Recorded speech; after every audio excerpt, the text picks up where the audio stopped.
So ప్రస్తుతం మనం ఇప్పుడు కుమారి ఆంటీ వాళ్ళ అల్లుడి దగ్గర ఉన్నాం. సో అల్లుడితో మాట్లాడే ప్రయత్నం చేద్దాం. హాయ్ అన్న. హాయ్ అన్న. మా అత్త ఇంటి దగ్గర బాగా కష్టపడతానన్న. బాగా కష్టపడి పొద్దున్నే 5కి లెగిస్తారు. పొద్దున్నే 5కి లెగిసి పాపం వాళ్ళే చేసుకుంటారు, ఎవరు చేయకుండా పాపం బాగా కష్టపడతారు. వాళ్ళని బాగా కస్టమర్స్ అందరూ బాగా మెచ్చుకుంటుంటే పక్కన వాళ్ళు వారవకుండా వీళ్ళ మీద వేరే పోలీసులు కంప్లైంట్ చేసి వాళ్ళకి చేసి వీళ్ళకి చేసి పక్కన వాళ్ళు బాగా ఇబ్బంది పెడుతున్నారన్న.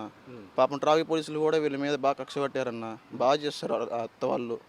పాపం వీళ్ళని ఇంకా కస్టమర్లు అందరూ బాగా చూసుకుంటుంటే వీళ్ళు మన పక్కన వాళ్ళు ఉంటారు కదా, ఎవరి వ్యాపారం వాళ్ళదన్న. మరి వీళ్ళ వ్యాపారం పెరుగుతుందని పక్కన వాళ్ళు అలా చేయకూడదు కదా. సో ఫస్ట్ టైం మీరు కుమారి ఆంటీని అంటే ఫోన్ యూట్యూబ్లో చాలా ఫేమస్, ఇప్పుడు ఏడో చూసిన కుమారి ఆంటీ వీడియో. సో అట్లా మీరు ఫస్ట్ టైం వీడియో చూసినప్పుడు ఏమనిపించింది మీకు? మా అత్త ఇంత బాగా ఇంత బాగా యూట్యూబ్లో బాగా ఉన్నారని బాగా మంచిది అనిపించింది అన్న. అంటే షాక్ కాలే మీరు? అవును, షాక్. మా అత్త ఇంటి ఫస్ట్లో ఏమైందంటే నేనున్న అత్త దగ్గర ఉన్నప్పుడు అమెరికా నుంచి వచ్చి అత్తకి తినేసి పట్టుచీర పెట్టి వెళ్ళారన్న. అవునా? పట్టుచీర పెట్టి వెళ్ళారు అమెరికా నుంచి వచ్చి తినేసి. అచ్చా. మళ్ళీ ఇంకొకళ్ళు అత్త కోసం తింటే ఆస్ట్రేలియా నుంచి వచ్చారు. అత్త కోసమే వచ్చి తినేసి ఫ్లైట్ టికెట్ తినేసి మళ్ళీ ఫ్లైట్ ఎక్కి వెళ్ళిపోయారు. టేస్ట్ అలా బాగుందమ్మా, మా వైఫ్ని తీసుకొస్తాను నెక్స్ట్ టైం. అచ్చా. సో ఎట్లా అంటే నిన్న సడన్గా ఇట్లా పోలీస్ అధికారులు కానీ అటు బంద్ చేసిరు వాళ్ళ షాప్. సో ఆ వార్త తిన్నప్పుడు ఏమనిపించింది? అంటే అన్న పాపం వాళ్ళు కష్టపడి 70,000 ఖర్చు పెడతారన్న. అందులో వీళ్ళేమో ఏమన్నారంటే అందరూ 1000 రూపాయలు అవుతుంది, చికెన్ లివర్ 2 ఎక్స్ట్రా 1000 రూపాయలు అంటున్నారు. అంటే చికెన్ రైస్ వచ్చేసి 100 అన్న, liver rice 100, extra curry 50 rupees. అంటే 8 మెంబర్స్ వచ్చారు. వాళ్ళు ఒక 6 చికెన్ తీసుకున్నారు, 8 ఎగ్స్ తీసుకున్నారు, 680.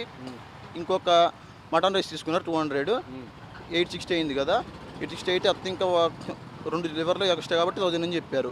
వీళ్ళేమో దాని గురించి న్యూస్ చేశారన్న. పాపం వాళ్ళ లేడీస్ ఇలా చేయడం కరెక్ట్ కాదు కదన్న. అంటే మన ఇంట్లో కూడా అలాగే అలాగే చేస్తారన్న. మరి పాపం ఆవిడ అంత రోడ్డు మీద కొంచెం అంత కష్టపడుతుంటే ఇలా చేస్తారు. రైట్. సో దానివల్లనే కదా ఫేమస్ అయ్యారు. అవునన్న, అంటే మీరు అనేది కరెక్టే. ఫేమస్ అయ్యారంటే అత్త ఎందుకంటే దానివల్ల ఫేమస్ అయ్యారు. కానీ కొందరు ఉంటారు కదా, దాన్ని ఇన్స్టాగ్రామ్లో వేరే రకంగా పెడతాం. వీళ్ళకి తెలియకుండా 2 లివర్ ఫస్ట్ టైం చూస్తారు కదా, వాళ్ళు ఏమనుకుంటున్నారంటే 2 లివర్లు ఎక్స్ట్రా అనుకుంటున్నారు. షాక్ అయ్యి అప్పుడు అత్త 2 ఎక్స్ట్రా కర్రీ అని చెప్పితే అర్థమయ్యేది వాళ్ళకి. ఆ కంగారులు చెప్పలేరు కదా, అందుకని. సో ఫైనల్లీ అంటే నిన్న షాప్ బంద్ అయిందని తెలిసి అండ్ ఈ రోజే direct open CM Revanth Reddy గారే ఓపెన్ చేపిస్తామన్నట్టు చెప్పారు. సో ఆ వార్త తిన్నప్పుడు ఎట్లా అనిపించింది మీకు? అంటే చాలా హ్యాపీ అనిపించింది అన్న. అంటే మరి ఒకేసారి అన్న ఆపితే అందరూ పక్కన వాళ్ళందరినీ క్లోజ్ చేయాలన్న లైన్లో. వీళ్ళ వల్ల ట్రాఫిక్ అవుతుంది అన్న. రైల్లో 10 షాపులు ఉన్నాయి, అందరి దగ్గర ట్రాఫిక్ ఉంటుంది. నేను అందరిని ఆపేసి అందరితో మాట్లాడిపియాలి. అందరితో మాట్లాడిపోయకుండా వీళ్ళ దగ్గరికి వచ్చి పోలీసులు కూడా వీళ్ళనే అన్నారన్న. పాపం చేసుకున్నంత వేస్టే కదన్న. వాళ్ళు మరి కష్టపడిందన్న రావాలి కదన్న. ఫైనల్లీ మళ్ళీ హ్యాపీయా మీరు అంటే రేవంత్ రెడ్డి గారు త్వరలోనే మీ షాప్కి రాబోతురంట, మీ అత్త వాళ్ళ షాప్కి? మా అత్త వాళ్ళ షాప్కి అందరు మొన్న రీసెంట్గా మన ఎన్టీఆర్ గారు, నాని గారు వాళ్ళ వైఫ్లు వచ్చారన్న. వచ్చారు అంటే కారులో ఉన్న డ్రైవర్ని పంపించారు. అంటే మామూలుగా ఇంకా బిజీగా ఉన్నారని రాలేపోయారు. నేను ఇంటికి వచ్చి కర్రీస్ తీసుకెళ్లారు డ్రైవర్ వచ్చి. నిన్న వచ్చారు నాని ప్లస్ ఎన్టీఆర్ వాళ్ళ వైఫ్లు వచ్చి, అది వైఫ్ వాళ్ళ డ్రైవర్ వచ్చి, కార్ డ్రైవర్ వచ్చి. సో ఎట్లా అనిపిస్తుంది అంటే ఇంత ఫేమస్ అయిపోయారు, ఇటు చూసుకుంటే ఆంధ్రప్రదేశ్ ఇటు తెలంగాణ అన్నీ కలిపి ఫేమస్ అయిపోయారు, అది కూడా మీ అత్త అంటే కుమారి అంటే వాళ్ళ అల్లుడు మీరు. సో ఎట్లా అనిపిస్తుంది? నాకు చాలా హ్యాపీగా ఉందా అన్న. మా అత్తింది ఇంకా పైకి ఎదగాలన్న. అంటే అత్త వాళ్ళు బాగా కష్టపడతారన్న.